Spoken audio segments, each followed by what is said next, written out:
Buenas noches, mi gente. Welcome to Jiu-Jitsu Radio. We got a couple of sponsors we got to give a shout out to before we get the party started. This podcast is brought to you by Chocaloha. Check out chocaloha.com. Get 20% off when you use the promo code Jiu-Jitsu Radio at the checkout. Shawn, why should they go to chocaloha.com? Why? Why? Because they want to look fly. Flyer in the freshest gear. Fresh new kicks and pants. What, you want to look dope? Not be a dope. Okay. Don't be a dope. Go to Look Chocaloha. dope. There you go. Chocaloha.com. Use the promo code Jiu-Jitsu Radio. Get 20% off. And then check out JujitsuSoapCo.com. Use the promo code JJ Radio. Get 10% off your order. And if you go pick up the Save the Tatas bar, I think there's $1 for every bar goes to breast cancer awareness and research. So go ahead and support the boobies. Right? Support. Yeah, they supported you for the first part of your life. Lift and separate.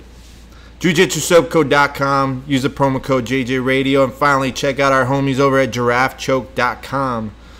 Use the promo code JJ Radio and get 20% off your orders of $50 or more. Hopefully, everybody embarrassed our good friend over at Giraffe Choke by wishing him a happy birthday. Hopefully, he decides to stop giving me bullshit excuses and decides to come to the podcast. I just called him out. I can't wait to hear him say, oh, well, you don't have to call me out, but I just called you out.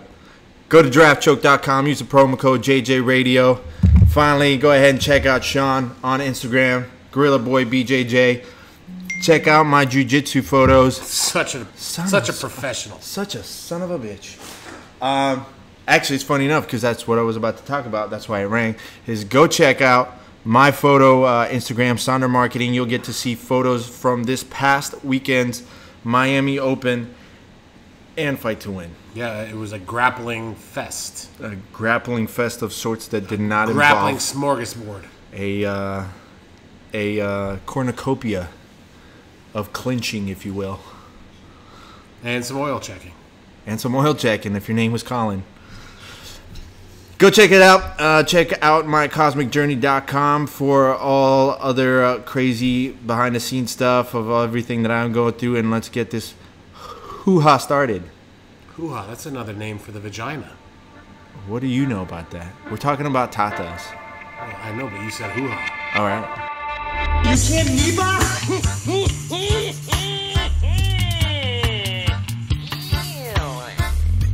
Here's the deal. I'm the best there is, plain and simple. I mean, I wake up in the morning, I piss excellence, and nobody can hang with my stuff. Get stealing, woo, wheeling, dealing, limousine right, jet flying, son of a gun, and I'm having a hard time holding these alligators down. Woo! Booyakasha. So, we don't really have that much to talk about today, huh? No, not really. So that means we're probably going to go 2 hours talking about nothing. All right, well, Because that's what happens. If we don't have any topics, we'll just keep going. We just keep fucking bullshitting about nothing. I was going to say, It's like we're like the Seinfeld of it. It's a show about nothing. We're like the Seinfeld of podcasts. It's a show about jiu-jitsu? nothing. No, because it's not even about jiu-jitsu. I was going to say, let's just call it a quits right here. All right, that's the end of the podcast. All right. All right, see you guys. See you guys. Peace. All right, we're just joking. We're back. And we're back. And tell you what, that would be a genius thing. What? That'd be the coolest, quickest podcast ever. They have that. There's I found one for I think it was investing in stocks. There's 1 minute investing tips. And it's this guy's like, do this. And yeah, we didn't even have that. We just said, we got nothing. We'll see you guys next week. I got nothing for you. Actually, we got a lot. There was a lot of shit going down this past weekend. First of all, Fight to Win Friday night. You didn't get to go. I was there. It was down in Miami, actually right down the street from where they had the Miami Open. It was pretty cool, man. It was really, really good fights. Yeah, I watched them. There was the only one that didn't happen that I really wanted to see was I really wanted to watch Renato Tavares compete. He got screwed all weekend. Yeah, he did not get to compete once this week. I felt so bad for him. And then my buddy Efren from Miami over from Cyborg, he's I don't think, have I ever introduced you to him? You must have met him at one time. He's a super nice guy, man. And funny enough, I met him while I was filming a segment for Titan FC, and he was teaching a jiu-jitsu class in this small little like kung fu martial arts school. But we hit it off, became good friends. He's a super nice guy, so hopefully I can get him on the podcast. But the matches were pretty crazy. Some insanity happened with a... I did see a flying armbar. Yeah, there was a flying armbar. Ferreira. There was some L signals flying around as well, which I definitely don't condone. It was kind of a bit shocking. You didn't see it live. I didn't see it live. I saw it live. So if you guys want to see something, because I really don't want to get into the politics, I definitely don't think it was a smart thing to do. If you guys want to see again, it's a 10-year-old kid. What is he? 10-year-old kid doing what 10-year-old kids do, which I never did that as a 10-year-old, but I'm just saying that's what they do. If you guys want to see something crazy, watch Wagner Rocha's son compete, and the kid that he was competing, I forget what his name was. I want to say like Michael. He won, and then after they announced him as a winner, just came stomping up towards Cyborg and Wagner, holding up a big L to his forehead, calling them losers. L for love. Didn't you ever see Dodgeball? No. That's what L means. Dodgeball. L for love. Oh, God, I haven't watched the movie in forever. Maybe that's what he's showing. He's like, oh, I love you guys. That's definitely not the way he was stomping at them with, but... so if I show you an L, it doesn't mean loser. I would never call you a loser. If I show I would call you a loser all day. If I show you an L, it's for Ligma. Ligma balls. That was pretty crazy. Despite that, the overall event was pretty solid, man. I got to hang out with Mike Columbus for a little while. Fight to Win put on another great show as always. Jay-Z competed. He won. My professor, George Santiago, he competed. He won. That was a pretty tough match. Who else was out there? Rodrigo won, and our homie Zazinho. And Zazinho. That was a pretty cool match. We're definitely we got to get them in here one of these days. Rodrigo. Yeah, why don't we get Rodrigo? Rodrigo's literally 2 minutes away from here. Yeah, but you know what? He's a family man. I don't think he really has time for us. Yeah, I'll talk to him. Yeah, and then if not, we got to get Zazinho in here too. I had a guy, no shit, at... You had a guy? No, well, just hear me out.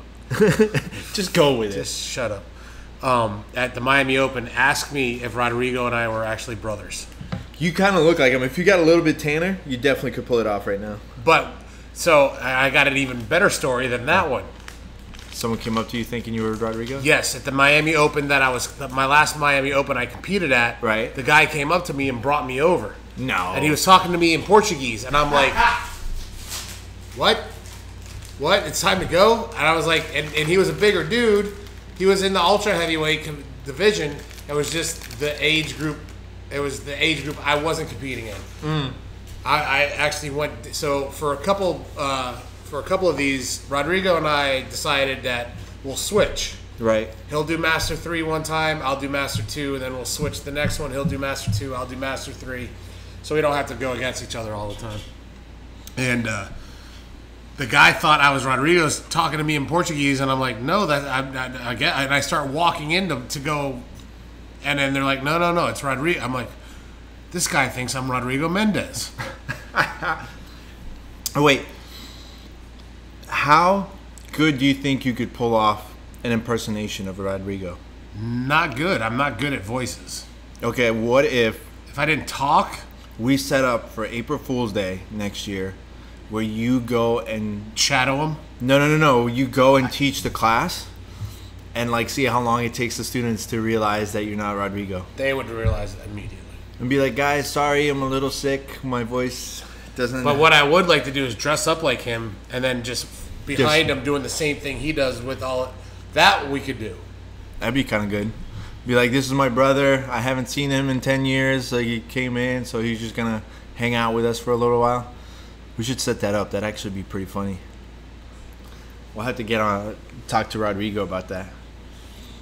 Yeah, because when he shaves his face, we don't look alike. Oh, no. Not even But when close. we both have our beards going and we're both bald and we got similar The difference is he doesn't have all the... He doesn't have the... He doesn't have the knowledge moon crater. The knowledge crevices. Yeah. Because that's what that is. My brain's just so big. Is that what it is?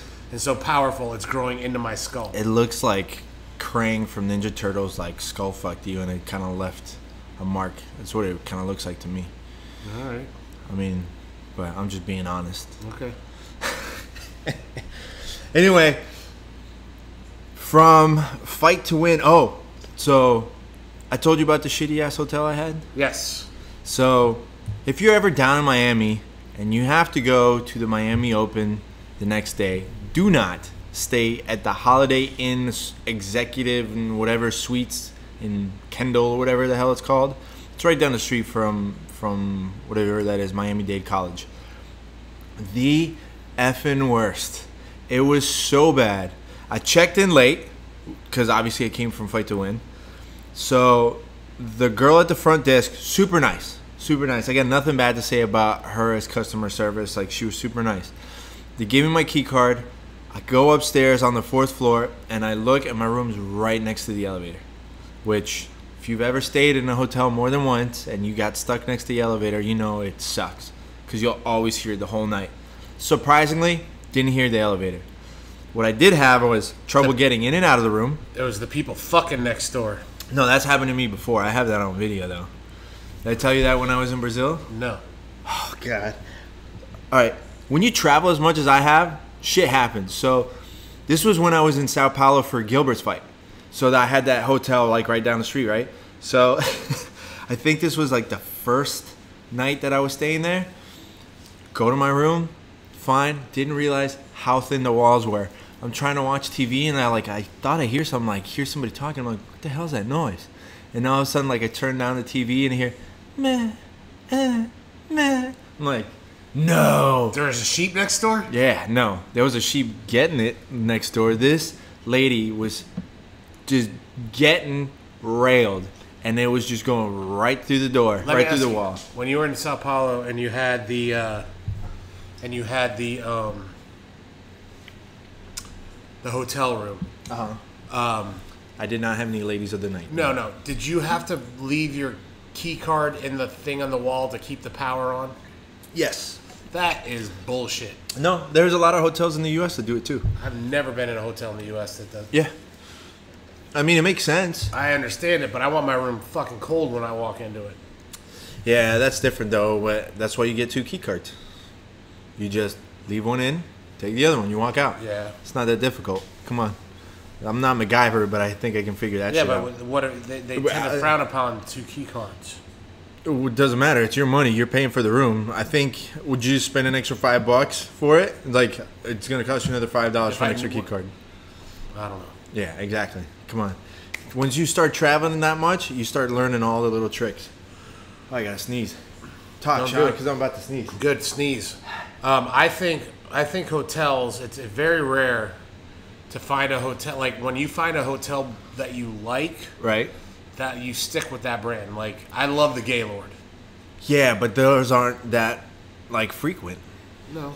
But they own a lot of properties. They own a lot of properties. Yeah, Texas, Tennessee, Florida. I don't know where else. I think there's one in California. I don't think I can't remember who owns them now. It's not Gaylord. It used to be Gaylord. Now it's called something else, I think. I think it's the same. It's got to be like the same people that own like the DoubleTree and stuff like that. Yeah. Marriott. Welcome to the Travel Channel. Right? Well, no. All right. So let's look at it this way. What is one of the best travel tips you could give anybody? Bring wet wipes. Okay, that's pretty good. That's for sure. But just wet wipes for your butt or like hand sanitizer wipes? No, wet wipes for your butt. Yeah, that's a good one. What else? Like, think of something like really small that's like not that. Well, if you're going, so depending on what you're traveling for, right? If you're going sightseeing, my suggestion is you take a carry-on with you that's empty. Why? Because you can buy souvenirs, and on your way back you could pack your bag and pack some stuff into your carry-on that's empty. That's not that good of a tip. I don't know. It works. I would rather say, if you're gonna bring a carry-on, make sure your carry-on has enough clothes in there for one day. Have at least a towel and a shirt and underwear in that one. I have that in my car ready to go at all times. Right, but that's your car. That's fine. But I'm saying if you're traveling or if you're flying, because if for whatever reason you lose your bag, then you at least have one extra spare day worth of clothes. That saved my ass so many times.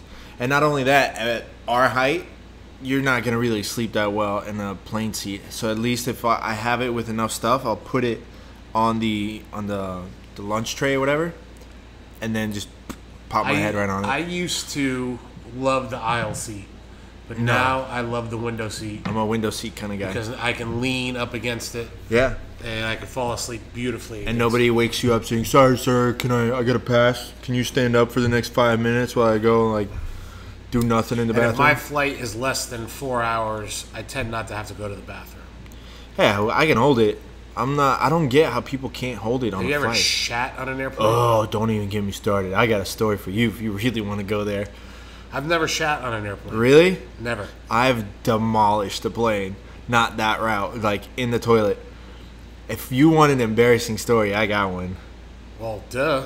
So, this girl I was dating at the time, she was Jamaican, and her whole family invited me down to Jamaica. And so we took Air Jamaica, conveniently enough. So while we're going down there, I'm like, man, my stomach's hurting. The whole morning, I'm like, my stomach's hurting. My stomach's hurting bad. And like, you know, you're trying to like get it out of the way before you get on the flight. Couldn't do it. So finally get on the flight. Maybe 20 minutes in, I'm like, oh, I can't hold it anymore. So I run. I'm like, I wait for like a pause, and I'm in there. I'm in there for like a solid 30 minutes. And it's not like I'm taking like my sweet time. It's like I'm taking full advantage of this 30 minutes. Like, this is not good. I destroyed that bathroom. It smelled so bad. That's not the worst part of it. As I open the door, there's a line of like 15, 20 people trying to get into the bathroom. And I'm just like, oh shit. So I have to make the most embarrassing walk past all these people. Not only past these people, but I'm all the way on the opposite side of the plane, and it stinks. It stunk so bad. I was getting mean mugged by everyone all the way to the front of the plane. And the girl I was dating at the time was so embarrassed. She's like, I can't believe you did that. I'm like, look, it's either back there or in this seat. So which one am I going to go with? There's no way I could hold it. But I've never been mean mugged so bad by people. Whoever came up after me. You crop dusted the entire aisle? No, I like the back end of the plane. Because, you know, as soon as you open that door, it's just, it comes out. Oh, it was so bad. It's one of the few times where I'm actually embarrassed for myself. Like, oh, I felt so bad for You know all how those you people. avoid that? Constant flushing. It didn't matter. It does. It does. Not when you're in there for 30 minutes. No, it does. Every time you drop a load, flush that shit. It was too late. By the time I would have even thought about that, it was too late. It's one of those where you start sweating and you start regretting like decisions you made in life that got you to that point. It depends. Like I have Boynton and Delray scouted for the quietest, most secluded bathrooms. For sure. I used to have all my spots at FAU. I think most guys are like that, right? I don't think women are like that. I don't know. Some guys don't care if people, you know, if they shit in public. I've never been a public shitter. I just don't like to shit in public. Home bowl kind of guy? I love my home. That's where I like to. It's where I like to go. Quiet. I like to take off my shirt sometimes. You ever had someone try to have a conversation with you from like the stall next door? Yes. I've also had people try to walk in on me. I've had that happen. I've had that happen here with Jordan's wife. No. Yeah. Why? What happened? I forgot to lock the door. That's my fault. As gross as it is that we're talking about this, I got that way beat. I went to go do the Spartan race, and there was a porta potty. Ew. And I thought the porta potty was locked, and I'm sure as hell not sitting. So I'm standing. You got to do the upper technique, and I'm sitting there just focused. You should have done the gargoyle. No, I couldn't. There was just not enough space. Why can't you? You can do the gargoyle. No. So listen, I'm sitting there just focused, like trying to get it out of my system before the race, and literally halfway through, like some girl just yanks the door open, and it was just me hanging out with a tail, And this girl just turned green and slammed the door shut. I was like, sorry. She's like, oh my God. So as a pro Knock wrestler, you learn to shit in weird places. Oh, I'm sure. So there's this place we used to wrestle at, and I don't remember the city, but it's up near Crystal River, Homosassa Springs area. Homosassa. And I got a shit bad. And the bathroom is like everybody's bathroom. I wasn't going to be the wrestler that goes in and is shitting next to the guy that's fucking paying to watch me fight. So I grab a folding chair, and I found I grabbed a folding chair, and I found one of those plastic planters. And I opened the folding chair, put it on its side so it's like a triangle. Right. And I sat on the triangle and I shit into the bucket. Plus, it was quiet. I went out into a field. It worked. Nobody bothered me. Necessity is the mother of invention. But don't knock a sideways poop. No, it's a sideways folding chair as a pooping device. Do you think girls really have these kinds of conversations? I don't know. I tell you what, as a bouncer in a club, the girls' bathroom are was always the 10 worst. times worse than the dudes. Always the worst. I've had to clean way too many women's bathrooms in the different jobs I've had. Back to jiu-jitsu. Anyway, so after the so this is where I was trying to get at before we got into that. So with that hotel, as soon as I walk in, first of all, to open and close the door, I have to shoulder check it and I have to yank it. The door did not fit into that doorway. I get in and I hear the shower running, and I look, and for whatever reason, I just couldn't turn it off. It was just, there was a leak, and it was just going and going. So I'm like, I wonder how much water they've wasted with this. While I'm trying to fix that, I look down, and the bathtub like floor looked like it was either blood stains or shit stains. Like, okay, now we got an issue. That's way too much. It was the worst, like, hotel, just top to bottom, in and out. It was the worst. For the price range that it was, never would stay there. But then the next day was Miami Open, and just spent the whole day taking photos. And you actually had 3 students? 3 students. Yeah, Lee, Colin, and Erica. This was Lee's second tournament, and Erica and Colin's first. Mm-hmm. But this is the second time we've had students in a jiu-jitsu tournament. Yeah, Lee was the only one last time. Right. And now it's Lee, Erica, and Colin. Which I told them, Erica and Colin both did great. I mean, they fought hard. But I told them going in, I go, don't think of this as easy. Yeah. You guys do very good here, and you'll do good against people your size and your rank. But when it's totally different at a tournament, and they found it was. Yeah. But I was super proud of them. You know, they did an awesome job. I was really, really proud of Erica. She did Erica really did good. Great. Colin did good too. It's just he made one little mistake. Yeah. He made space. Yeah. And when you make space, people are someone with, you know, little experience is going to take advantage of that space. But you know, it's a lesson learned, and that's what I told them. Not to worry about winning. When we go to tournaments, don't worry about winning. Do you want to win? Of course you want to win. Everybody wants to win. But look at it more as a litmus test on what you need to work on. Yeah. I think if anything too, like, especially when there's so much going on the first tournament that you do, that there's no real way to focus on any one thing. It's one of those things, if you're a competitor, if you were an athlete before, for whatever other sport, you might have a little bit of an advantage compared to someone who's never really competed in a sport at a high level. But either way, I think there's certain things that happen in a jiu-jitsu tournament to an athlete that doesn't happen in other sports, at least not to that extent. Like, I think we talked before about the adrenaline dump. Yeah. You know, I don't think I've ever, out of all the sports I ever played, I've never experienced an adrenaline dump, like, until it was a jiu-jitsu tournament. And that kind of that kind of feeling is not, doesn't happen that often. It doesn't happen in a lot of sports. So it's always funny to see when someone finally experiences that after you tell them so many times, like, listen, you're going to experience what's called an adrenaline dump. Your body's going to feel like it's given up on you. Like, no matter how much you train, there's nothing that you can do. Your body's just not going to respond. You have to mentally push through that until you get your second wind. Most people are going to be like, oh, no, whatever, I'm fine. I'm not worried. I'm not nervous. It's going to happen. So it's funny to see their face like, oh, my God, that's what they were talking about. But all in all, everybody did good. Lee did really well. I think he just kind of got stalled out a little bit by his opponent. So, and then it's not so much that he got stalled out. He again, one small mistake. Yeah, one small mistake, and it cost him big time. Yeah.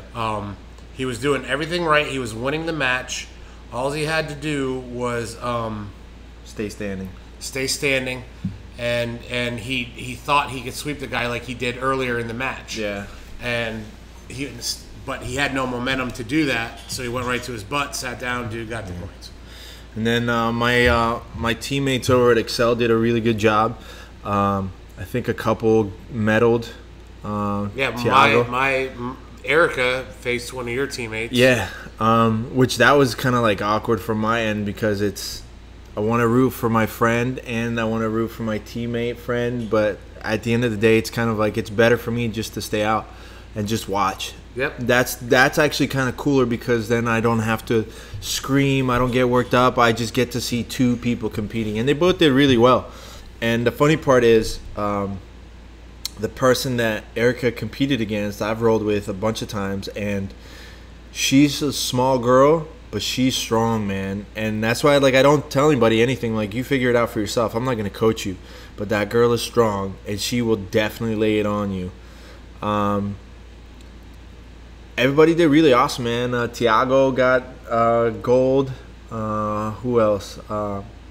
It's a bunch of other people I don't think you met yet. Breno got silver.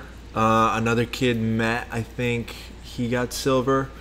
Who else? No, I'm actually proud of my friend Kat, the girl that painted my Akira painting. She competed for the first time. She did good. No, that's not the first time she's competed. I've seen her compete. No. Yeah. No way, dude. She competed at the last Miami Open. No. Kat? With the glasses? No, not that cat. It was a different cat. Oh, okay. Yeah. No, she. There's two cats there. Yeah. Well, one's Le Cat. Oh, Le Cat. Yeah, that's her actual name. Okay. So I thought that was the same person. No. But shout out to everyone that competed this weekend. Everybody did really good. It's funny.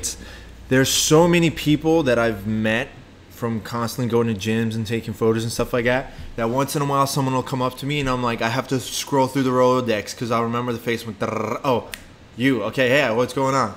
So it's always fun to catch up with everyone. The one thing that did happen, I told you about what happened in the elevator. Yes. So when I got to the hotel and I checked in, I went and I grabbed the most healthy food I could find, which was McDonald's. Yeah. And as I come back to the hotel to go to my room, I get into an elevator full of guys. And I'm like, yo, you guys competing? Nope. You? And I'm just looking at my bag. Does it look like I'm competing? I'm eating a bag of McDonald's. I'm like, oh, what are you guys doing for the tournament? They're like, oh, we're the refs. I'm like, oh, shit. So I ended up in the elevator filled with all the IBJJ Miami Open refs. I'm like, thank God I'm not competing tomorrow. I would be having to kiss everybody's ass right now. But everybody was really cool, man. It was a lot of fun. So like I said, congratulations to everybody. It was fun to see actually a couple of the competitors from Fight to Win competing the next day. And my professor won gold in his division. And it was actually a bit of an awkward match because he ended up ripping the other guy's pants. I don't think you saw that one. Yeah, I did not see that. He was going for a Toriana pass. And as he went to pull the leg, you just hear, and I have a photo of it, and he just put a giant hole in this guy's pants, and it became a scramble for the guy to get a new pair of pants. But it was fun, man. But I actually have something different to pull up because I found this article, and I wanted to bring it up to you. It is from Flow Grappling, and it's by Chase Smith. Stats prove heel hooks dominate at ADCC trials. So they went through all the matches at the 2018 ADCC European trials, and they analyzed it. Can you tell me what the top 5 submissions of the tournament were? Well, obviously heel hook. Right? Triangle. Incorrect. Okay. Armbar. Yes. Rear naked choke. Yeah.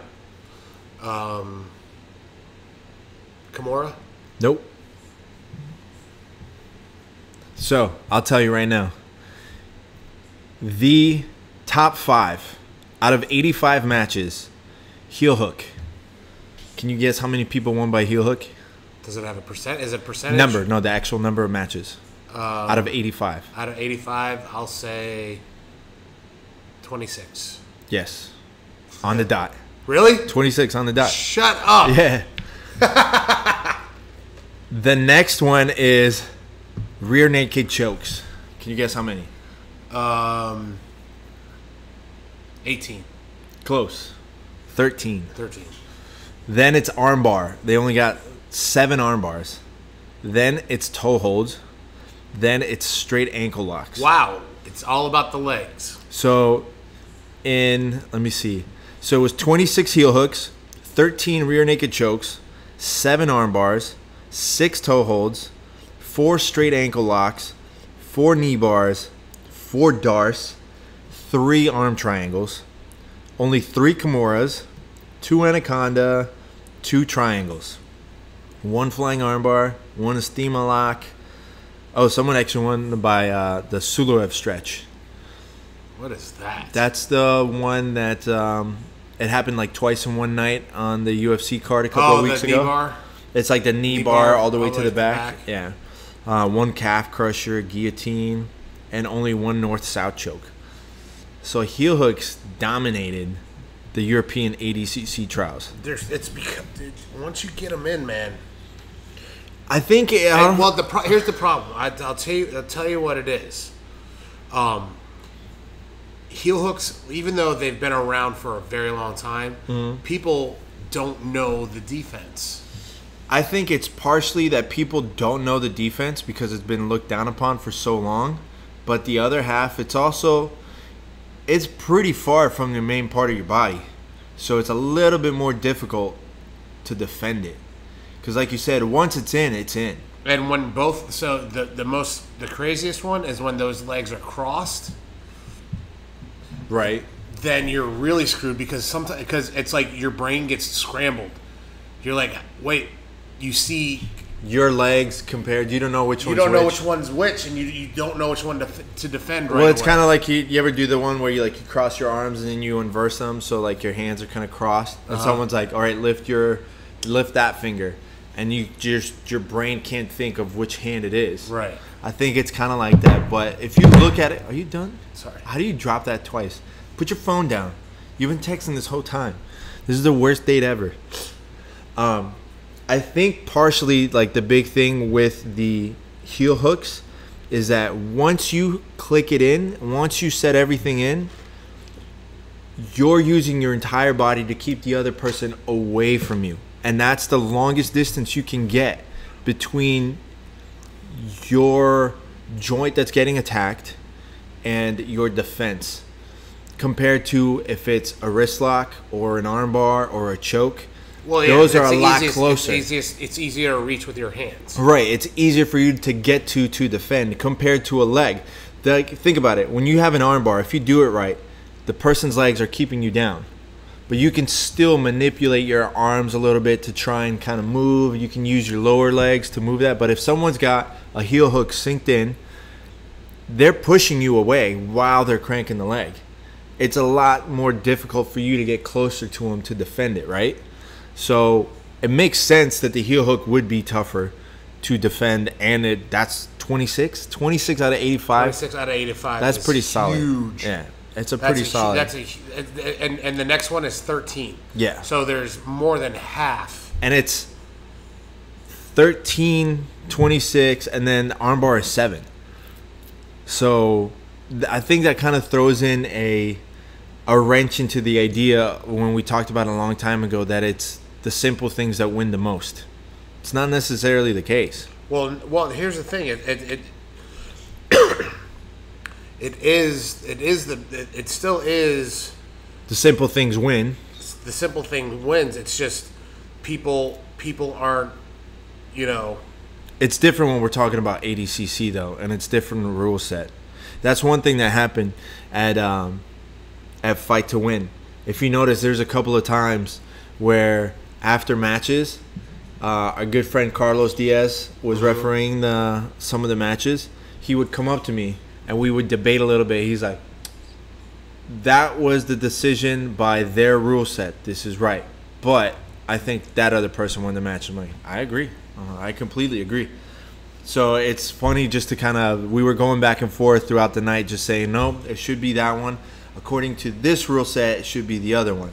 So we were debating it and just kind of being able to split up and really understanding the rules. The one thing about Fight to Win, though, that we didn't talk about is Wagner is now a 2-division champ in Fight to Win. He got that muffler again, didn't he? Dude, he is a savage. He's no but joke. But did he get the muffler? I saw a picture of him with the muffler. I don't know if he's just covering up the mouth. Yeah. Is that what he finished with? No, but it did definitely help start setting up the finish. I mean, it was kind of like not a tight match. It was pretty clear that he had the advantage the whole time. But once he started sinking in, it's kind of like how we were rolling tonight. Remember I did that where I grabbed it and I pushed it down and covered it with the leg? That's one of the things I started noticing from him. I wanted to start putting more in my game and set it up. He did the same thing, grab the arm, push it down, trap it with the leg, and start sinking in the choke. It's a pretty cool setup. You saw tonight, though, what a difference a year makes. Well, no, what a difference leg locks. Oh, for sure. I mean, I've always known that. Right. But you haven't been training them. I haven't been training them. We haven't trained. What's the last time we rolled? Maybe 8 months ago, 9 months ago. Yeah, I don't know. It's been a super long while. So it was funny to see. I'm like, the last time you and I trained, never did leg locks. Never so it's funny. I was like, it wasn't in my the first time. I was like, oh wait, that's right. Shawn's been practicing leg locks. Got to go and start paying more attention to that. But I think here's the thing: is I think it makes you, even though it seems like a niche thing to go after legs. No, it makes you a more well-rounded jiu-jitsu practitioner because it opens up way more shit. Yeah, it's like if I can get to your leg, I might not get the leg. I might not get the ankle, or I might not get the heel or whatever. But 9 times out of 10, I got the sweep. You know what I'm saying? I think the biggest hurdle for people to overcome when it comes to leg locks is if we were just thinking traditional jiu-jitsu, right? The chain going from one to another is a lot easier to flow between because you're using your body weight, right? And there's a lot more contact compared to if you're trying to flow going into a leg lock and then trying to grab it. Someone pulls the leg out, so you have the other one. You got to flow to the next one. So the chain from one to another is a lot more difficult, I think. For sure. And there's so much more that you have to pay attention to. Compared to, if I'm going from Kimura to straight arm lock to Americana to whatever, it's more right there. It's not that far. Yeah, I'm glad it's coming up, and it's got to be only a matter of time before the IBJJF needs to allow it for upper belts. It needs to happen because more and more, I think I don't know if that's their biggest worry right now. I think their biggest worry is really coming down to the big names saying, "Screw this! I want to go fight for money." Yeah, well, that's right, but part of that fighting for money has to do with it's the purge. That's what I tell people when they come and roll here. I'm like, look, it's like the purge here. All violence is legal, minus heel hooks and eye gouges. Fish hooks. What did I say? You said eye gouges and fish hooks. No, you said heel hooks. Okay, I meant fish hooks. Okay. No fish hooks, no eye gouges, no biting, But other than that, all violence is legal. Wrist locks, heel hooks, knee bars. I think it's more... I equate it to the same evolution as boxing to MMA. So it was boxing to MMA to what we have now. It's traditional jiu-jitsu where it's just triangle, armbar, kimuras, right? To now then they started having the wrist locks, and now we're having grappling. Now we're adding a whole different dimension to everything where it's like, well, why aren't we doing these? It's there. The submission is there. Why are we limiting ourselves to this half of the body? I think now it's becoming more of the challenge of like, no, everything's there. Go, go, go. Go. And I don't think it'll get to the point of catch wrestling kind of flow, because I think when you get to catch wrestling, it's a whole different thing. But it's definitely going to get there to that borderline. Well, it has to. You can't limit the art. You should not be limiting the art. You limit the art. I understand you limit it. I think there's levels to it. The same way like boxing is different than kickboxing. Right, there's levels. From brown belt and above, everything should be legal. Yeah, but I think partially it's also that so many big names just want to keep it traditional, and then all of a sudden they get like the young bloods that come in or black belts, and they're like schooling these old guys. Get better. Yeah, no, I agree. Better. I completely agree with you. If you're out there and you're against adding legs to your game, you are an antiquated thinker. You need to get into the 21st century. This is totally different. Like we've talked about it before, how there's fads in jiu-jitsu. Right. Like at one point, a couple years ago, it was 50-50. Then it became berimbolo. So like, and then it was, for a minute, it was like worm guard. Everybody was trying to work worm guard. I haven't seen anybody really go for that anymore. Yeah, worm guard isn't really used a lot. And it was funny because I was talking to Fernando the other day about the tornado guard, Cyborg's tornado guard. Even he doesn't do it that much anymore. He still does a couple of moves, but he doesn't push it that much he's anymore. Like the only He's the only person in the world that can really pull it off. That's his guard. Yeah. So it's like not many people can do. Well, the same was with the worm guard. That was Keenan. Yeah, people tried everybody can do. Like I've seen other people do worm guard. Yeah. Because it's just, again, the tornado guard. You need a strong glute, strong hamstring. You just have be to able be to go cyborg. Inverted. You're right. You got to be a different kind of animal, and Cyborg is.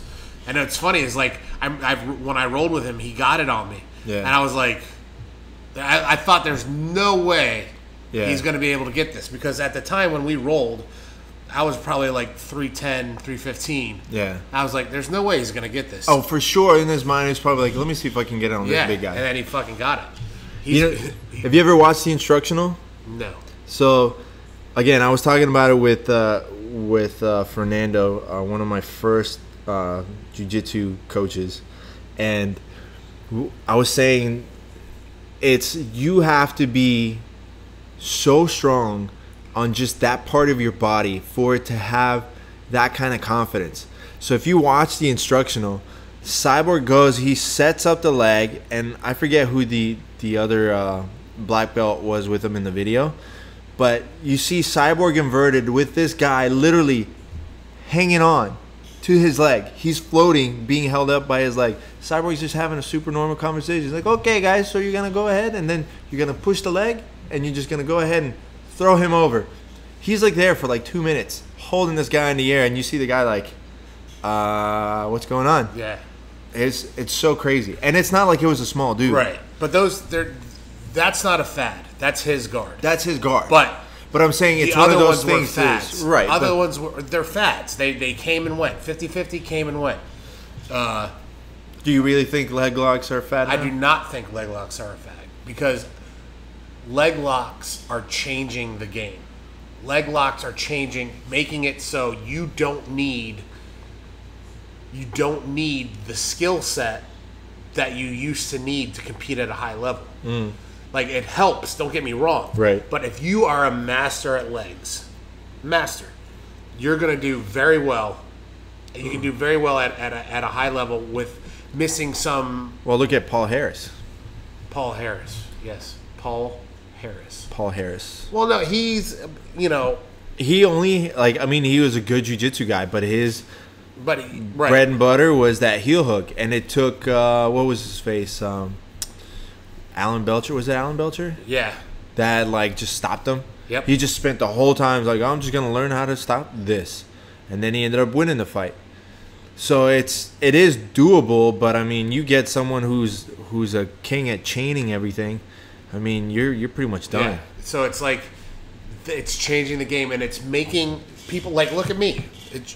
This was the one thing that I saw 4 years ago that it wouldn't have even happened. No. Not even close. She would have been like, "No, that's not allowed. Why are we doing that?" Yeah, it's not allowed. Why are we doing it? But what happened was, I saw the power of it, and I was like, "No, this needs to be something I add." And it made me feel it was both humbling and exciting again to be learning something new. That's what I was gonna say. Do you feel like that was part of it, really?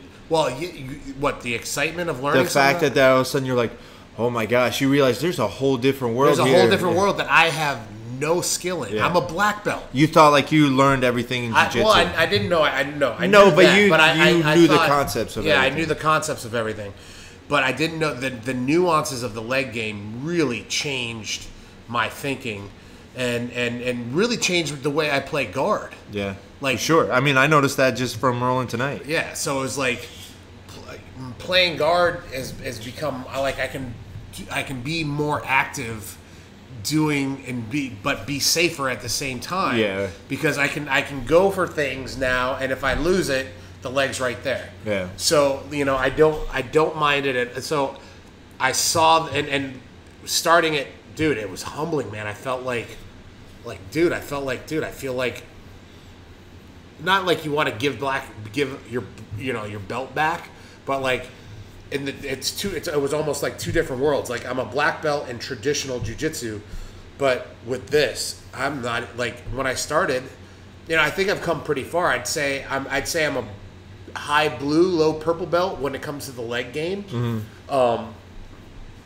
But it's going to take a while before I master it. So but there's only one way to master it, and it's to keep working it. Yeah. Well, it's funny because I was going through that mindset the other day, watching everybody compete in Fight to Win and at the Miami Open. I saw a lot of stuff where I just realized, man, all these people have a lot of gaps in their games.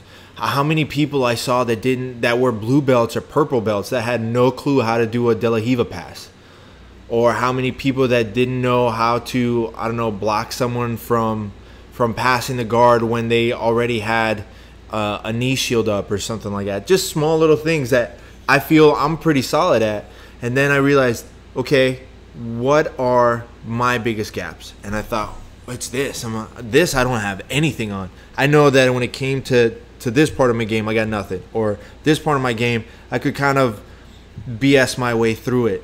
Or this, that, and the other. And then I realized, man, as much as I know nothing. Right. I know enough to get by of where I'm at. But as far as my overall game, no. Because it would only take someone with this skill set to completely destroy anything that I have.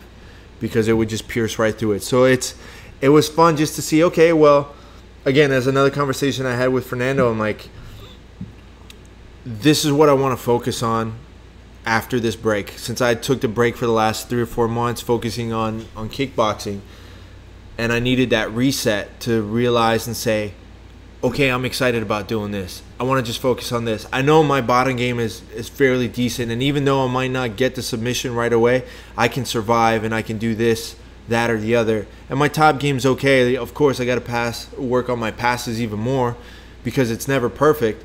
But then I started pointing everything else out. Oh, I'm excited because I get to do everything. But then I'm thinking, oh man, I really got to push my body. I got to start doing this, and then I got to start doing that so I can do. Does George the teach heel hooks? No, but I mean, there are nights where if I ask him for advice on certain other positions, he's got no problem sitting down and going over it. Right. He doesn't have any real limitations of no, we're not going to teach this. It's classes for this. Ask any question you want after class, and he'll spend another hour just sitting there and going over stuff with us. And that's why I love training with Professor Santiago, because I got so used to with other coaches just being the mentality of, why are you asking me that? No, that's not what we're doing. That it almost kind of hinders your drive to learn something new. You're just going to be like, I'm afraid to ask because I don't want to feel like an idiot asking about, what about this, what about that? You know? With Professor, I can sit there and ask him a question. He might say, it might not be the best for your game, but this is what you can do. You can try and learn it and practice it and see how you feel about it. But it's never no. It's never a no, which I love that, because it's a whole different level of positivity. And there's no bullshit behind it. Like, you might need to work on this before you get to that, but this is how you do this. Right. So here's your answer, but this is everything else that you need to get to that. And that's a big thing that I think a lot of, with the development of the sport, has also meant the development of the teaching and the coaching. George Excel's is almost open 2 years now. I think it is going to be 2 years. In October or November? Yeah. Or it's either now or... No, it's going to be towards like December, January. I think it's going to be 2 years. So it's pretty cool. Yeah, super happy for George. George is a great guy. I was super happy for him for the fight to win the other day. Yeah. It's I can definitely tell he wanted it. But it was cool. So now I get to roll more and more. I can definitely feel my body just kind of getting back into the shape of jiu-jitsu. And my back is finally... Don't jinx it. Well, no, I can't. It's not a jinx. It's just I'm doing the work to make it feel better. It's not like miraculously it happened. Well, no, what's happening is I'm doing yoga 4 days a week. Yeah. And it's helping fix it. So it's like, what else, that's what I'm doing. Yeah. I found some crazy news today. Our buddies over at North 2 are selling a bunch of boards for cheap. So if you want to buy another board, you should hit them up. Yeah, Ryan hooked me up at a time when I really needed it most. Yeah. So shout out to North 2. There's some good people. My homie Will. I actually got to still figure out if I'm going to be able to going up to Marcelo's camp this weekend. So if anybody's here in South Florida and you want to go train with Marcelo Cohen, he's got a seminar up in Cocoa Beach. It was supposed to be with Herbert, but Herbert had to take off and take care of some business back in Brazil. Speaking of which, Gilbert's got another tournament this weekend. Yeah, I saw that. I just saw him the other day. Told me nothing about it. It's like, dude, you haven't been here in like a month and a half. But that's so awesome as a professional fighter. That's how you stay. And look, I get it. He's got a fight in December. Yeah, but he's got dynamite in his hands. For sure. For sure. But he's also one of the best jiu-jitsu practitioners on the planet. So it's always weird to me. Like, I had this talk with Jay-Z. There was a while there where Jay-Z was like trying to he fell in love with the hands. Everybody, it's like fighters do that. Everybody does though. Once you get a good knockout. Yeah, I mean, he got a knockout over Pat Healy. Yeah, it's like, and he won. He won the Dream tournament as well, and he knocked the shit out of Nam Fan in like 30 seconds. Like back in the day, Jay-Z was always a legit MMA guy. Yeah, he still is. But that's not what it is. It's like his last couple fights at I think World Series, he was Titan, whatever. Well, I can't remember. You know me, I don't pay attention to that shit. But he was just trying to stand, and I'm like, Jay-Z. One time I told him, I'm like, Jay-Z. See, that's not true though, because no, he did. We talked about it. No, we talked about it, and he admitted to it. I go, Jay-Z, you're an amazing grappler. You need to incorporate more of that into your game plan. And he talked about it, and he said, you're right. Yeah, but the last 2 fights that he had Titan, he lost because he was going for the leg locks and he got punched. Well, I didn't say go for the leg locks. I just said I'm just saying grapple. His grappling. Grappling is so awesome. Is awesome. That's why I like the fact that he's doing more and more of these grappling tournaments, because I think, granted, it's not for me to say anything about a black belt's capabilities, but I think Jay-Z hasn't scratched the surface of his capabilities on his grappling. I think working now, going to train with Cyborg more and more, he's just... Oh, yeah. His game has upped so crazy, and then he's always had crazy locks and crazy guillotines. Well, he comes from a different background than Brazilian Jiu-Jitsu. Yeah, he comes from Luta Livre, which was, again, all violence is legal. It was more related to catch wrestling than it was Jiu-Jitsu. So that's one thing I kind of want to learn. I want to learn some sambo and some catch wrestling stuff. It'd be cool to see and learn a couple of things that I have zero wrestling. I am more than happy to admit to that. As much shit as I talked about wrestlers when I was in high school, I'll fully admit being wrong to it, and now I need some wrestling, and I got nobody to teach me. I got to go sign up for some like high school like wrestling classes and just go in there and be like the tallest kid in there and watch a bunch of 10-year-olds beat the shit out of me. Well, it's funny, man. It's like wrestling. I still think Ben Askren's overrated, but Right. We had that conversation, and I refused. Speaking of, total side note, Eddie Alvarez goes over to ONE FC. Yeah, but he'll go up a weight class to 170, because that's what they do in ONE, is you get bumped up a weight class because you don't cut. They don't want cut. Yeah, weight cut. You're supposed to stay within 10% of your fight weight. Yeah, so Askren, who's 170, fights at 185 there. And so Eddie... I think they would let Askren slide to go fight Eddie. No, they're not going to. You don't think so? No. What do you think that the possibility of having Ben Askren fight Eddie Alvarez is? Having him do a comeback fight? I don't think it's high whatsoever, because they have a rule set. Doesn't matter. That does matter. It matters there, which I respect. I will bet you. What can I bet you?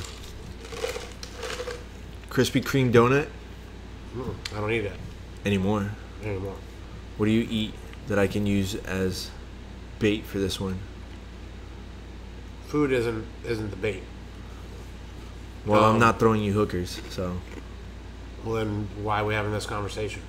I will pay for your next grinder date. Let's go with...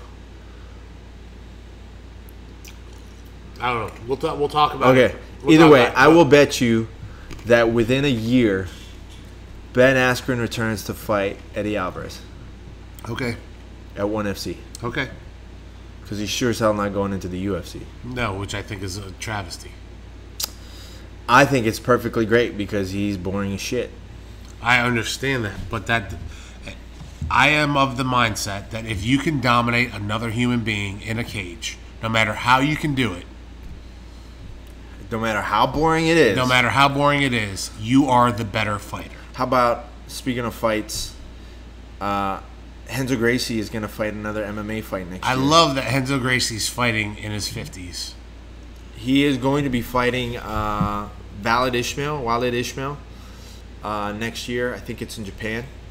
I think the suggested date there's a March 22nd. Yeah, there's a history there, but to see Renzo fight again, that's pretty crazy. I mean, nobody else in the Gracie family is doing it at that age. Well, yeah. Well, I could see Hoist doing it. No, I don't think so. I don't think that would happen. Oh man. Other than that, there's nothing really that crazy that happened in the last couple of weeks. I think that's the kind of the letdown at the end of the year. We have a lot less fights. We have a lot less tournaments. What was the one thing that I saw that might have been controversial? Not really controversial, but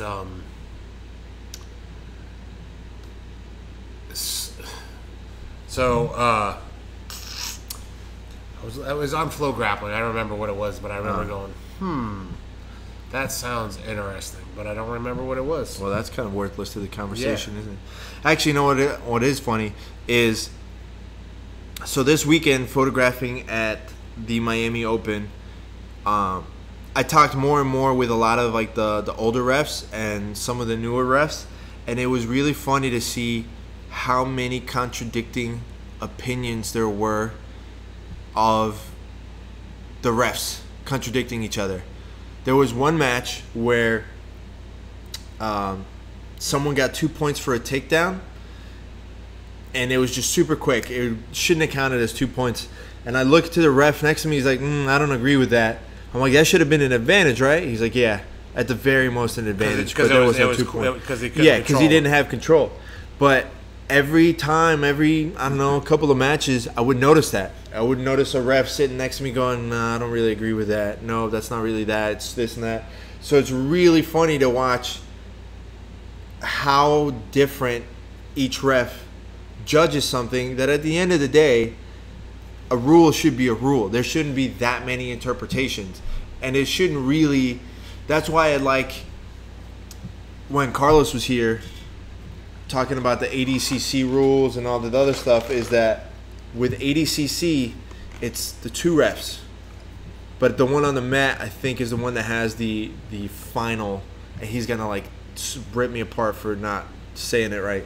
But the one on the mat has the final say about what happened. But it still has to be like the 2 refs making that decision. I think that's kind of one of those things that the IBJJF needs to really adopt more for all the matches, and not just having 3 refs for a black belt match. And Paulo Miao came back and competed. Yeah, I saw that. That was a pretty cool match. Did the other one get popped? Joao? Yeah. No, it was Paulo. Again. That was the second pop. No. Oh, that's a big roach. There's a roach right there. Was it Joao? Joao got busted? No, they got in trouble for competing when he wasn't supposed to compete at that wrestling competition about a month ago, 2 months ago. Because it still counted as like international competition. Even it was that grappling tournament, remember? Because it was under USADA. Oh, I don't know. So, or WADA, I'm sorry. Other than that, man, it's been kind of like a quiet week outside those tournaments. It's pretty crazy to see, though. There was a lot of jiu-jitsu this weekend. I was so fucking jiu-jitsu'd out. It's not even funny. I just wanted to go back home and just sit down and just do nothing. Just really do nothing. Editing the photos. I still got some photos to finish. I'm trying to see if there's any kind of tournaments coming up or fights before the end of the year. That'd be cool to photograph. Yeah, you got the XFN fights coming up in December. I don't know, man. I'm hoping to be active again next year on the competition scene. I'm really hoping to. Like, you could definitely get probably a fight to win match. I would love to get a fight to win match. They're 7 minutes long. Yeah. I could. I don't think you could hang 7 minutes in a hard tournament. Okay. Who would you go up against down here? You got your buddy down at Fight Sports, right? Well, him. There's a few guys down at Fight Sports. There's him. There's Victor Doria. Did you see Baby Monster's match? No. Oh my god! Did he throw somebody through the rafters? Gosh. I don't know how that guy survived one throw. Baby Monster is so underrated with his grappling and his judo that it blows my mind how many people don't know who he is. Well, what people don't realize, what I realize more than is because I've rolled with him, is how fucking strong he is. Nobody believes me. Nobody fucking believes me. Because I've rolled with him too. I'm like, you guys don't understand. It's like rolling with a rock. Yeah. Rolling with him is what I imagine rolling with an intelligent Huzamar Palhares would be like. If Huzamar Palhares had a brain and was intelligent, that's Baby Monster. He's super strong. He has absolutely zero quit and is an extremely intelligent dude. That's like, I think I rolled with him like once or twice, and I remember like trying really hard for a submission, and I know it's on there, and he's just like, no, that's not going to happen. And then next thing I know, I went flying. And that's zero effort on his part. So in this match, he went almost for like that, Safada sweep or whatever that Terere does, the inside sweep. Launches the guy. I have a photo I'll show you. He launches the guy a solid 4 or 5 feet in the air, and he was on top of him. They were flying together. It's, you know that scene in Superman when he's got Lois Lane and they're just flying through the city? That's what it fucking looked like. And he smashed him. After that, the guy wanted no part of that. He wanted zero part of that match. What you have to watch when you get thrown, because I got thrown at the World Championships in the finals. Yeah. What you got to watch is not letting it break your spirit. That's the biggest That's thing. the biggest part of a throw, is Yeah. if you let it break your spirit. If it breaks your spirit, you're going to lose. You lost. You just got to take it in stride and be like, whoa, that was fun. I think that's the big part, the big difference of someone that has. But what sucks is hearing the whole crowd go, Oh! You're like, damn, I look like shit right now. Yeah. I got to come back from that. that sucks. But you don't let it break you. If Yeah. you let it break, if you let a throw break you, you're done. You're done. It's funny if you watch judo tournaments, how many high-level judo people are like that, where you see their facial reaction to, like, they just got thrown, and it's like, oh, they're done. Like, you're ready. Yeah, you're but done. they are done if they land on their back. On the third time, but that's what I'm saying. Like, with the points, but even with one throw, they're just like, oh. Like, man, really? Like, you get thrown a billion times. Granted, this is the first point in the tournament, but still, like, you can't sit there and it happens. You just gonna have to keep going and get out of it. That's all. I watched a clip today of a judoka going against a BJJ black belt, throwing him and getting a slick ass arm bar. Well, it happened at Polaris too. It happened in Polaris. I forget what the guy's name was. And look, people don't Polaris 3, I realize think. judo comes from jiu-jitsu. Well, jiu-jitsu comes from judo. No, the other way around. Judo came before jiu-jitsu. No, it didn't. Oh, Yes, it did. No, it didn't. I'm going to look it up right now. You can look it up all you want. I'll tell you exactly what it is. Okay. Jiu-jitsu was the fighting art of the samurai. Japanese jiu-jitsu. The problem was they couldn't practice jiu-jitsu because Japanese jiu-jitsu is meant to kill. So what happened was they came up with the sport of judo. That's where that comes from. Judo is the sport form of jiu-jitsu. So after that, then eventually in Japan there was a match between a jiu-jitsu guy and a judo guy for the police, and what they should teach police. And the judo guy won, so that's why all Japanese police officers are taught judo. But jiu-jitsu is the art of the samurai. That was then lost. It was to practice in case you lost your sword. Right. Yeah.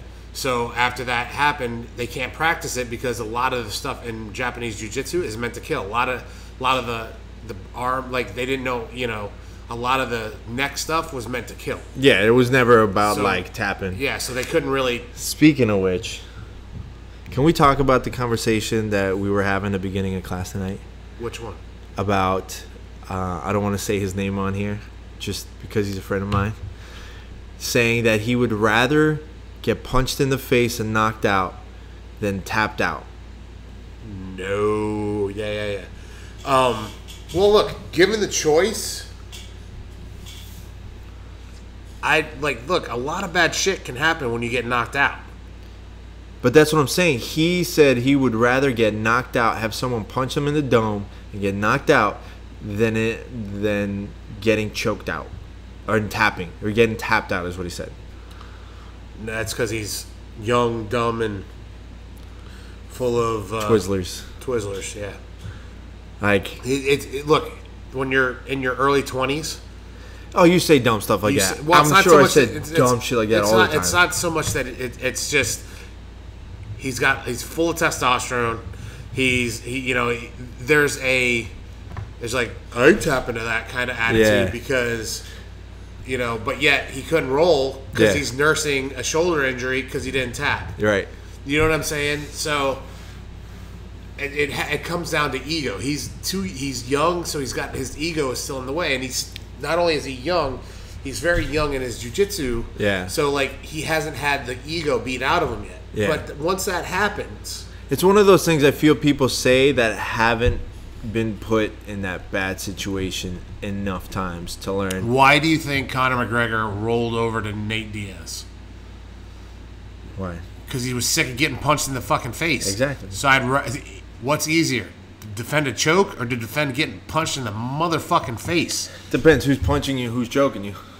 Well, regardless, you have two choices when someone's mounting you and you're telling me like face. I'm not agreeing with you. No, I know. But I'm saying you have two choices. You could continue to get pummeled in the face, or you could turn over and give somebody your neck, and hopefully you can escape out of that. I mean, I would much rather have to fight somebody's hands off from choking me than trying to like defend getting knocked the fuck out. Yeah, and not even that. I just said flat out, I'm like, have you ever been knocked out before? Have you ever been rocked? No.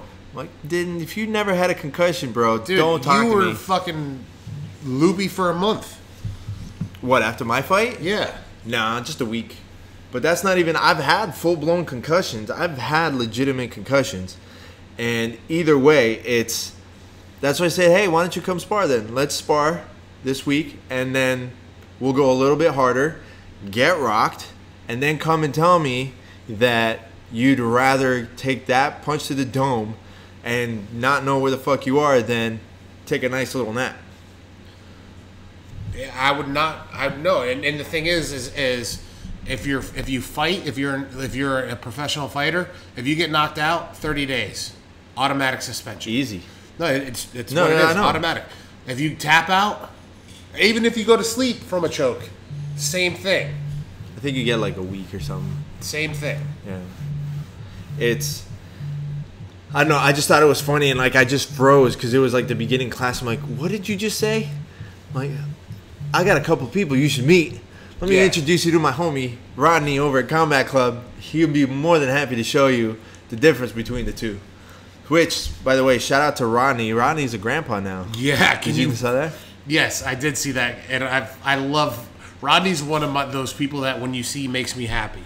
He's a fucking hilarious guy. And the best part is that people give him no credit whatsoever. And I can't even tell you guys to go follow him because his account is private, so it doesn't really matter. Well, you can follow him. He might not allow you to follow him. He probably might not allow you, but Rodney is one of these guys who's trained with some of the highest UFC fighters. He's trained with Rashad Evans. He's gone and he's fought before. Rodney's fought, but because he doesn't put that persona out there, people just think he's just a big guy. He has no clue. And he lets it slide. So people fuck with him all the time. So hearing him like comment on stuff is fucking great. He's like, yeah, I don't know anything. Sure, let's go fight. Let's go spar. I'll spar with you. I'm new to this. But congratulations to you, Rodney, man. Yeah, Rodney. Enjoy being an old fight. He's so entertaining. He's so funny. I love Rodney. He's friends with Kenny Florian. He's good friends with Kenny Florian. He's good friends with a lot of... Dude, he was a legit fighter. I know he is. People don't realize that. Fuck, who's fucking Rodney? I don't know that guy. No, but a lot of people don't realize, dude. Yeah. He's legit. Like, he likes scene. to have a good time, and he likes to make people laugh, and I think people... Because of that, they don't... Yeah. But look, people kind of do the same thing with me. Yeah. Well, you know, I like to have a good time. I like to make people laugh, and even at my own expense. You just remind me of Hot Rod. I like to party. I like to party. Hi, my name's Rod, and I like to party. But look, I'm the first person to cut myself down at my own expense. You know that. Yeah. That's so it's like, and even like our core group of friends, how many people treat me like I am a 275-pound black belt that could beat everybody in the party? Not a single one. Not a single one. But and I'm fine with that because I'd rather people treat me like a regular person, you know. But realize if the shit hits the fan, who are you gonna call? Rodney or Ghostbusters. So, I'm just, you know, and people take that for granted with Rodney. They don't realize that he is. You know, Rodney's a good grappler. He's a great striker. Oh, I learned like so many like stupid little tricks just from watching Rodney fuck with people. Like just even like today when we were rolling, I think you were going for like an underhook, and I started just like moving it up like that. Mm-hmm. I got that from Rodney. And it's worked tons of times. He's the one. He's taught me a lot of cool little tricks. Oh, I also totally forgot, and he's going to kick my ass for it. But shout out to Herbert. Herbert won his match at Fight to Win. Oh, man, I'm going to really regret not saying that sooner. So, congratulations, Herbert. It was a good match. I got more photos for you. I think we need to wrap it up because it's getting late, and I got to get up early. I got a long day tomorrow. My gym, we got a special surprise. You might actually see it on TV pretty soon. So just make sure you follow Sonder Marketing on Instagram and follow Jiu-Jitsu Radio on Instagram for some behind the scenes. I got some cool stuff planned out there for tomorrow. Do you have anything else to say before we wrap this bitch up? Not a fucking thing. Hopefully there's waves this weekend. I hear there's waves this weekend. Are there? Yeah. So I can go pretend like I know how to surf? Yeah. By the way, you need to bring that paddle because people want to use that board. The one that you gave me? I didn't give it to you. You gave it to me. I let you borrow that shit. I said borrow it as long as you need it. I know. And that's fucking turned into like 2 years. I think I'm at 3. So you can leave it here, just borrow it when you need it. It's mine now. Fuck you. It's mine now. Actually, you know what? Yeah, I'm going to hit up Will. I'm going to go buy another paddle. Fucking no, you Native American giver. I did not give it to you. I said borrow it as long as you need it. Because so shout out to, you know what? I'm going to try to get our boys, Mike and Phil, on the, Gallo? Yeah. They're our guys over at 27 North. They make paddles for paddleboards. Those are 2 awesome guys. I've surfed with them a few times. Phil a lot. They closed the shop, right? Yeah, they closed the shop, but they're still selling online. Yeah, 27 North, the paddle company, is still open, and they hooked me up with that. That's the Kevlar paddle. Yeah. So it's like they didn't give it to me, but they gave me a really good price. After you fucked up and snapped it in the middle of a row, right? No, the regular. The one that you have is the one that you have is the one that broke. It's not that one, but it was that type that broke. It was it was the carbon fiber. This is the Kevlar one, so it bends and does not break. That's awesome. Yeah, shout out to 27 North. I haven't talked to Mike in a while. I gotta hit him up. Mike's headed to. That's why I haven't talked to him. Portugal. He's just all over the place. He's headed to Portugal for a surf trip. Phil is how nuts is it that they had the largest surfed waves in the world have been coming from Portugal? Oh yeah, the Nazare. Oh god, just looking at that makes me nauseous. It's like it makes my butthole pucker. It's so fucking scary, and it's like, I don't know, man. Just the pull of the wave to see it just. That's a, 60-foot wall? No, it's a 90-foot wall. Can you imagine? 90 feet. Just looking straight down 90 feet. 90 that's feet is 9 stories. So you would be at the top, almost at the top of like the Tower of Terror. No, it's like, that's nuts. I love surfing. We've talked about. If given the choice, if I could start jiu-jitsu first or earlier, like if I could go back in time and tell young Shawn one thing, and I only had time to tell him one thing. Put down the cruiser. Surfing. Yeah. You need to surf. Yeah. I would have found jiu-jitsu eventually. But surfing is more, I get surfing more out of surfing for my soul, my mind, my body. Yeah. Dude, a day of surfing, you are wrecked. You're wrecked. My attempt at surfing, and I'm still wrecked. I don't even get up, and I'm like, fuck this, I'm out. Yeah. No, but fucking 90 feet, that's 9 stories. Like, what's a good example of 9 stories? I'm trying to think. Well, it's hard. It's got to be like the Staples Arena. Like the height of the Staples Arena, maybe more. Well, so there's 100 yards in a football field. Think of a 9-story parking garage or a 9-story building. Yeah, or think of apartment complex, and think of basically being on a surfboard at the edge of that wall, and the only thing literally keeping you going is 4, 5, 6 inches of the board touching that wave, coming down at an angle. Because you're going down at an angle, like the board isn't going to be flat against the wave. It's going to be just the edge. You're edging all the way down. Think about it like this. You're look at a football field. Count almost to the 40-yard line. 40 yards and length. It's not the same as 90 feet, isn't it? Yeah, 40 yards is about. I'm gonna. There's check 3 that. yards. There's 3 feet in every yard. Right. So that would make it 120 feet. Oh, I said almost 40. That's what. Did I just say? Oh, I didn't say put it at the 40 foot. All right, hold on. 40 yard mark. How many yards in 90 feet? Go ahead. Give me that math one more That's time. 30. There's 30. Oh, now you say it's 30. Yeah, but almost you were 40. talking 100. No, it wasn't. You're the one that came up with the numbers. I asked. Well, So 90 regardless. feet is 30 yards. But that's the face. That's not the back of the. It's not the back of the wave. The back of the wave is taller. So yeah, but you're not surfing down the back of a wave. You're surfing down the face. Right. The face is high, but the wave is bigger. Of course. So it's just nuts. 90 foot, and if you crash, you're done. There's nothing. You're No, not- they crash all the time. It's just what they have is they have those life the life vests jackets with the it's a There's an two. inflatable. Right, well, there's two. There's one where you have an air cartridge where you pull, and then it'll open, which you can't really use in that circumstance, because if you're getting thrown in the wave, there's no way you're going to be able to reach to that. There's another one that basically the pressure of the water Yeah. will set it off. Depending and on then the it'll depth. Right. So that's really the one that they wear. I literally had to do an entire review and like test of a bunch of different life jackets. This was years ago.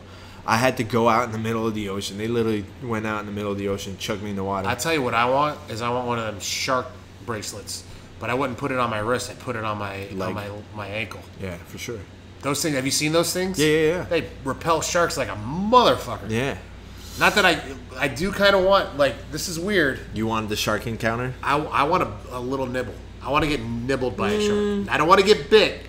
I want like. You see, you don't understand the difference of nibbling and biting when you have razor sharp teeth. No, I understand that. Look, I'm willing to get some stitches for the story of. You got bit by a I shark. was bit by a shark, It's like, really? Because it looks like you got bit by a chihuahua. regardless of the size. A nurse shark? Would you still brag about it? Nurse if it was sharks a nurse don't shark? bite you. They suck on it, but would you still brag about it? I got bit by a Wait, shark. They suck on it? Yeah, they suck on it. All right, I know what I'm doing this weekend. Nah, I don't think it's the pleasurable kind of. How do you know? Because I've seen it. The first Do one, you remember when Steve-O put fucking krill underwear on and had a Yeah. shark, a whale shark, sucking on it. sucking on his fucking That's junk? dangerous too, man. Yeah. That was super dangerous. No, so when we first moved down to Florida, we'd go to the beach every day, every weekend. We'd go to the beach. Where'd right? you move here first?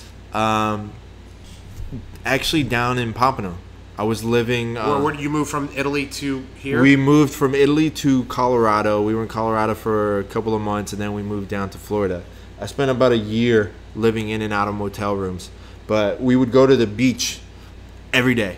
Every day, every weekend, we'd go to the beach. So we went to Lake Worth Beach one time, and out of nowhere, I hear someone screaming. I hear, oh my God, it's a shark, it's a shark. This guy comes running out with a giant, just like brown, gray thing going from his hand down to his elbow. So I couldn't see the rest of his arm. I could see from his elbow up to his shoulder. It was down in the shark's mouth? It was down in the shark's mouth. So I didn't know the difference between the sharks. I thought the shark just swallowed his own arm. So he's out there, he's like flailing this giant fucking nurse shark. He's like, oh my God, oh, get it off. And he's just flailing this giant shark in his arm. And finally they managed to get it off. And I just remember this whole scene because it just blew my fucking mind. It was the first time that I saw someone actually fire a gun, and it was a cop. A cop came onto the beach. They managed to get the shark off of the guy's arm, and the guy just shot the shark. What for? That's like I'm telling you, it just completely blew my mind. That's I remember. ridiculous. I think the cop just wanted to shoot something. No, I don't know. I think it just had been so long, and they didn't know. I mean, this was like '92. Unless he was putting it out of its misery. Right, that's what I'm thinking it was. But even then, like, knowing what I know now, it's like you probably still could have tried to put him back in the water. Put him back in the water. But anyway, I just remember, till the day I die, I'll have that image of the shark on the sand and the cop just standing there, just full, like execution, Pulp reservoir. Fiction. Right, just Pulp Fiction boom. style. Boom. And it was the first time I ever heard a gunshot, and I saw it, and I was just like, whoa, what the fuck just happened? What does Marcellus Wallace look like? Basically. But so what I came to find out after the fact was the same story when it comes to nurse sharks. It's minding its own fucking business. And this guy was snorkeling and he saw a fishing line and it went under a rock. So he went to go tug at the fishing line and it was actually attached to the nurse shark. So the nurse shark came out and basically just went after him. But it didn't hurt the guy. It just was sucking on his arm. But obviously, when you're in the water, you're not really thinking straight, so you panicked.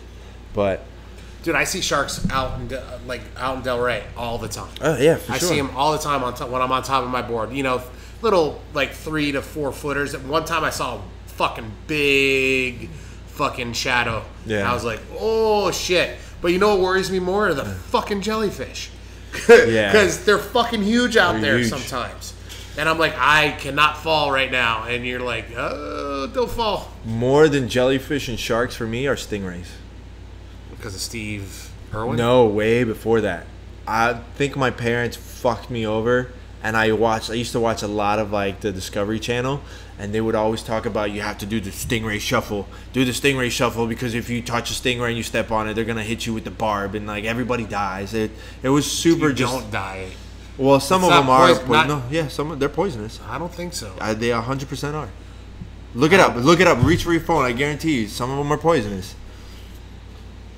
There's I think like the how spider confident one. are you of I'm that? 1,000% confident.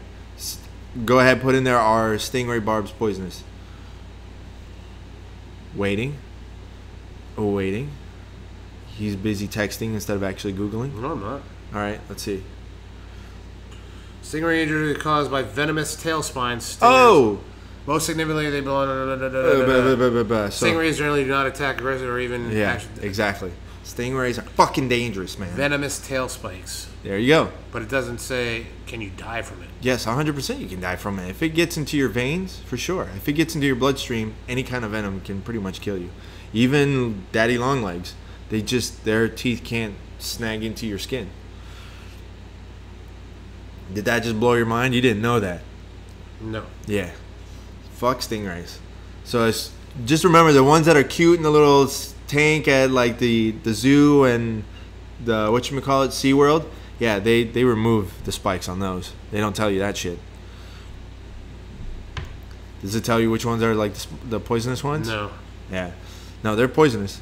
So Partly because a stingray's venom, while extraordinarily painful, isn't usually deadly, unless the initial strike is to the chest or abdominal area. Steve Irwin. Steve Irwin. And I know there's footage of that somewhere. And Oh, there is footage. They just, as morbid as it sounds, I would love to fucking see that. I wouldn't want to see it. I'm fine not seeing it. But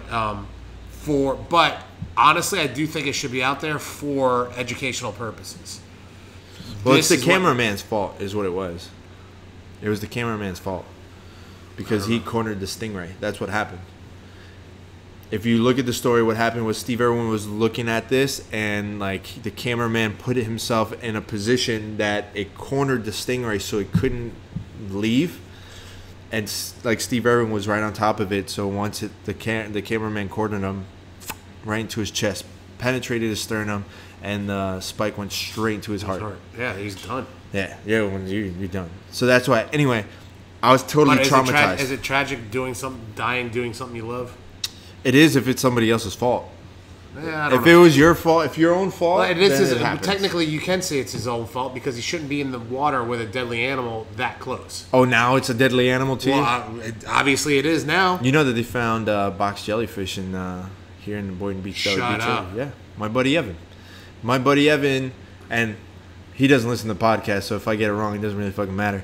But he studied marine biology while taking the music classes with me at FAU, and he was doing research, and he was just taking like samples and stuff out of the water, and he found a box jellyfish in the water samples that he found. He ended up having this whole scientific research paper typed up, and it ended up getting printed like worldwide. Was it at the larvae or was it an actual box jellyfish? I don't think it was like a big one, but it was like a decent size. I don't think they get that big. They can get pretty big. Not the box. Yeah. Is it the box ones? Yeah. Is that the ones that have their huge tendrils? They can have. I think they can have like tentacles. Like That's the one couple from hundred. Australia that'll Yeah. kill you. Yeah, they found them here in Florida too. They're one of the most poisonous animals on the planet. On the planet, and they can't kill you. So yeah, shit ain't safe out there for a pimp in the water.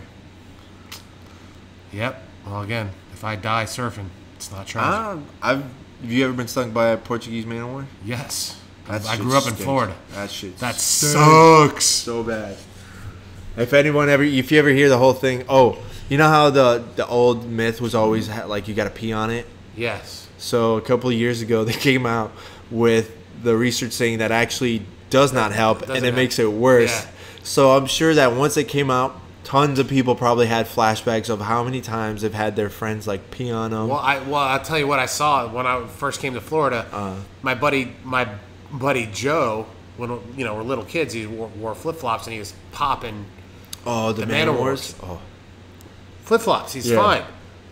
I saw another little kid seeing him do it and went to go do it barefooted. Oh God.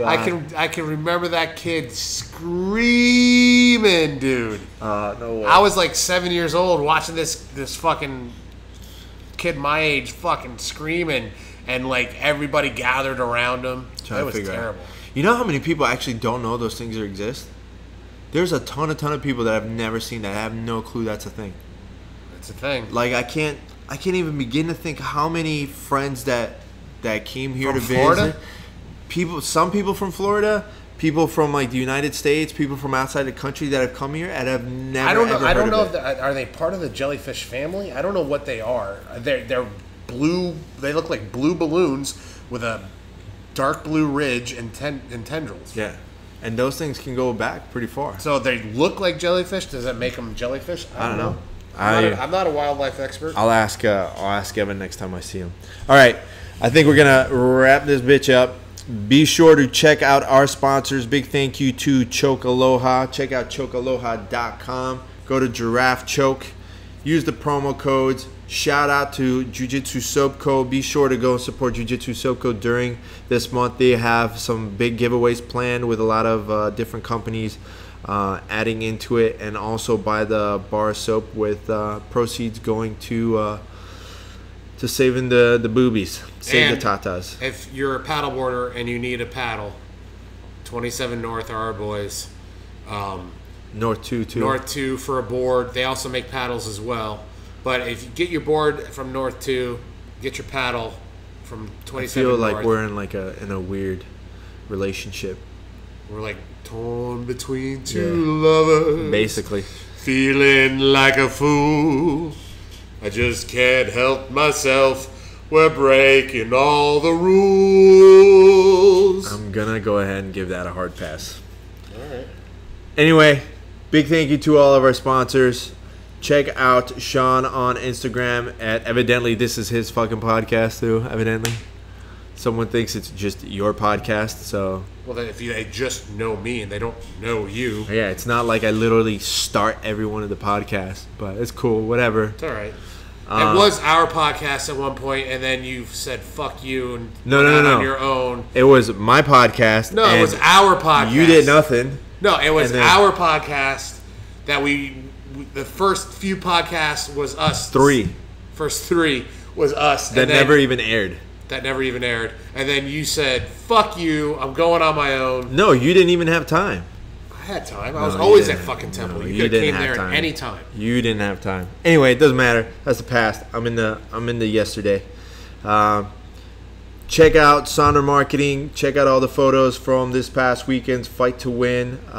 There's going to be quite a few of those photos going up at alldaybjj.com. So a big thank you to alldaybjj.com for that opportunity. And thank you to Fight to Win for letting me in.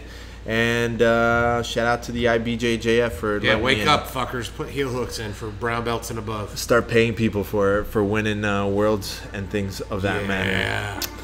With that being said, we're out and we'll catch you guys next time. Peace. Howdy.